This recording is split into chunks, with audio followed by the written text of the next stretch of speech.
Imagine this. It's 3:47 a.m. The world is waking up to a nightmare. NATO Article 5 has been triggered. The missiles are flying.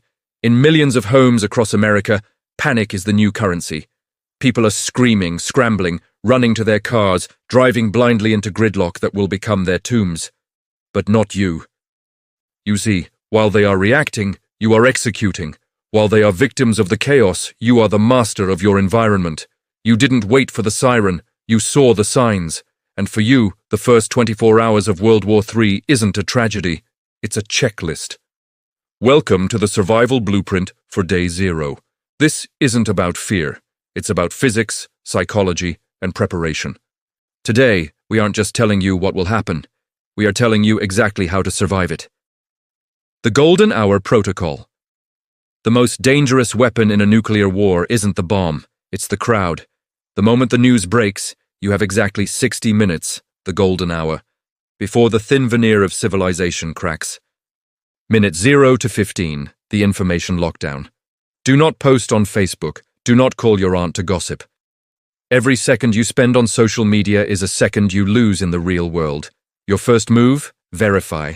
Check multiple independent sources. Once confirmed, initiate radio silence. The cellular network will crash within 30 minutes due to overload. Send one pre-coded text message to your immediate family. Something simple like, Plan Alpha, home, now. Then, turn off your phone's data to save battery. You are now in analog mode. Minute 15 to 30. The liquid gold. Forget the grocery store. It's already a war zone. Your priority is water. You have a massive storage tank in your house right now that you're ignoring, your bathtub. Scrub it quick, plug it, and fill it. That is 50 to 80 gallons of potable water right there. Fill every sink, every pot, every Tupperware container. In a nuclear scenario, the municipal water pressure will fail when the grid goes down, or worse, it will become contaminated. Secure your water perimeter inside your home while the water is still flowing. Minute 30 to 60, the cash extraction. Credit card machines rely on the internet. The internet is about to die. If you can make it to an ATM safely in these first minutes, do it. But don't look for $20 bills, you want small denominations. In the new economy of the next 24 hours, a $100 bill is useless because no one has change for a loaf of bread. But better yet, forget paper money. If you have physical assets, silver, gold, or high-value trade items like alcohol or cigarettes, locate them now. They are about to become more valuable than your entire 401k. The biggest lie Hollywood taught you is the bug out. You see the main character grabbing a backpack and hiking into the woods. In reality, that's suicide. Look at the highways. In a panic, they become parking lots. Then, they become traps. And finally, they become hunting grounds. Unless you live in the direct blast radius of a strategic target, like a major military base or the center of DC, your best chance of survival is your home. This is the fortress mentality. You know your home. You know the creaky floorboards. You know the lines of sight. Cover your windows, not just for blast protection, but for light discipline.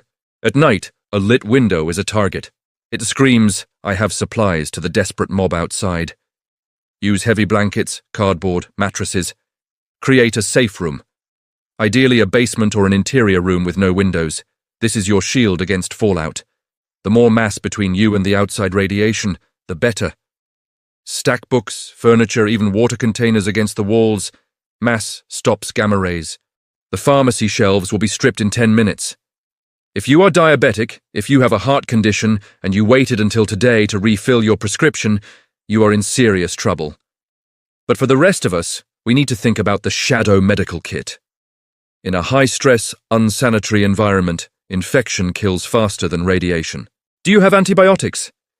If not, do you know natural alternatives? Honey, garlic, alcohol, but more importantly, sanitation. When the water stops flushing, disease starts spreading. Do you have heavy-duty trash bags? Lime for waste disposal? A plan for a latrine? It's not glamorous, but dysentery has killed more soldiers than bullets in history.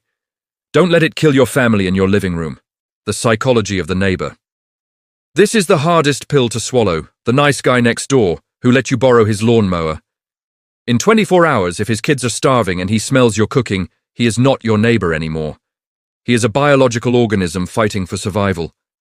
You need a community, but you need a secure community. Do not advertise your preparedness. If you have a generator, build a baffle box to silence it. If you are cooking, do not let the smell drift. Identify your allies now before the bombs fall. Who has skills? Who has tools? Who can stand a watch shift?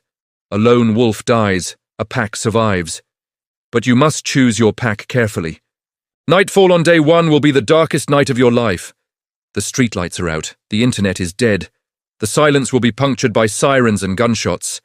This is where your mental preparation is tested. Fear is a chemical reaction. Panic is a choice. You need to keep your mind occupied. If you have kids, this is crucial. Their trauma will be defined by your reaction. If you are calm, purposeful, and active, they will feel safe. Play card games by candlelight. Tell stories. Maintain a routine even in the chaos. And listen. A hand crank radio is your only link to the outside world. Mark the frequencies of emergency broadcasts now. Intelligence is survival. Knowing where the fallout plume is drifting, knowing which cities are gone, this data decides your next move. The choice is yours. The first 24 hours of WW3 separates the prepared from the ghosts. It is a brutal filter. You don't have to be a Navy SEAL to survive. You just have to be faster than the panic and smarter than the mob. While others are paralyzed by the notification, you will be filling your tubs. While others are stuck on the highway, you will be fortifying your home. While others are despairing, you will be leading. The bomb may drop, the grid may fail, but the human spirit, your spirit, is the ultimate survival tool. Don't wait for the siren. The countdown has already started. Prepare today so you can see tomorrow.